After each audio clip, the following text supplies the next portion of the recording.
Okay, I was looking for a good quality holster when I decide to carry the PMR 30. And I don't like inside the waistband, that's just personal preference holsters.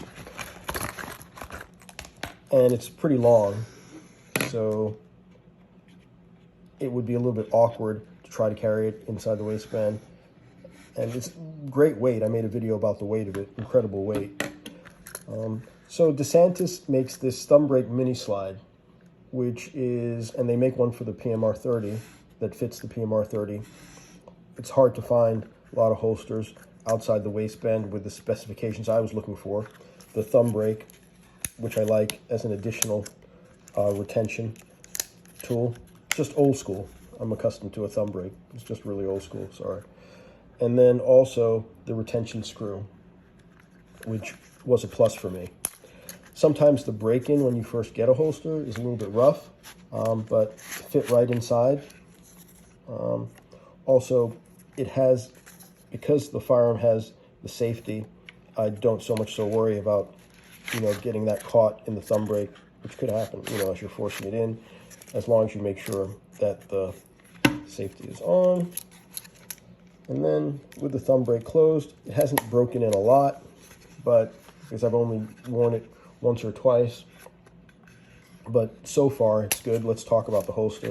It's the purpose of this video, and I'm doing this after the fact, but just so you can see, it is unloaded and I don't have a magazine inside. So let's talk about the holster. It's a saddle leather, which is pretty much just a good quality leather. I mentioned the thumb brake, which I like a lot, and the retention screw. I haven't really adjusted it very much, but the fact that it has some retention to keep the pistol in there. Thumb brake, for me, you don't know the use case scenario, the unexpected. Somebody comes up on you, you end up falling down. God forbid, you don't want something like that to happen. But worst thing you want to happen if you have to defend yourself, defend your family, you don't want the pistol to fly out. We all know it's still unloaded, but you don't want it to fly out, end up on the ground, and then you're in this race to try to get it, going medieval on somebody.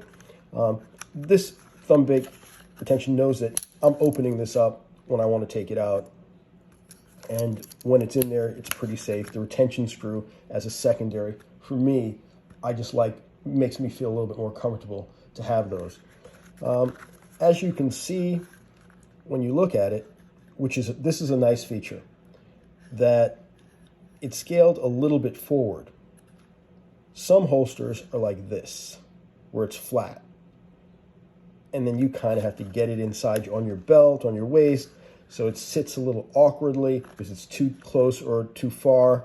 But this already has a little bit of a gap on both sides. I think I have a belt here. Let's put a belt inside and we'll show you what that means. If it's not, it's harder to get on if you don't have that little gap that they give you already, which is a nice feature, a really nice feature, that they give you that gap. Okay, you can see it kind of there. Whereas if it's not there, and some holsters are like that, it's a little bit awkward and not as comfortable to wear the holster, or to get it on as easily and as quickly as you'd like to because you're fumbling to get your belt inside here. It's got a good finish. You're going to have to, every once in a while, and I will have to, use a little bit of leather treatment, anything that you could use on a jacket, shoes. You don't have to polish it, but just to keep it supple. Sorry about that. If you don't, now this is a belt that I've had for decades, and I used to wear it with a Glock 17, but if you don't keep it supple, it's just an example. If you don't take care of leather, something like this is going to happen. But the discoloration could take place. You've got oil from your hands mixing with the leather. You've got sweat. You've got the temperature, depending on what area you're in. So you definitely want to just rub it down every once in a while, once a year maybe, twice a year, depends on how much you're using it, how sweaty. Everyone's different, So you definitely want to treat it a little bit like that, just like you would a good leather coat that you'd like to keep around for a while. Because the pistol I'm using with it is not super heavy, even when it's fully loaded. This will eventually give even further, but you've got that high quality going on here. It's sturdy, and so far I've liked it a lot. When the pistol's inside, you're going to have an exposed muzzle. So the thumb brake's going to give a little bit and be easier to clamp down the more I use it. But you'll have the exposed muzzle here. When I used to carry a Glock 17, the sights would do a job on my clothing. Everyone loves the PMR sights. These are really, really good sights. This will definitely do a job on the car seat on those days that I decide to carry the PMR. This will definitely do a job on it. But it's a sacrifice that I guess on those occasions that I wear this, it's worthwhile. Just have to be a little bit more careful. It sits with a little bit of a, what they call a cant.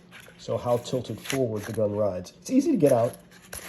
I mean, it's comfortable. It's not like sticking or anything like that. I guess that's the purpose of this adjustment that I can make to it.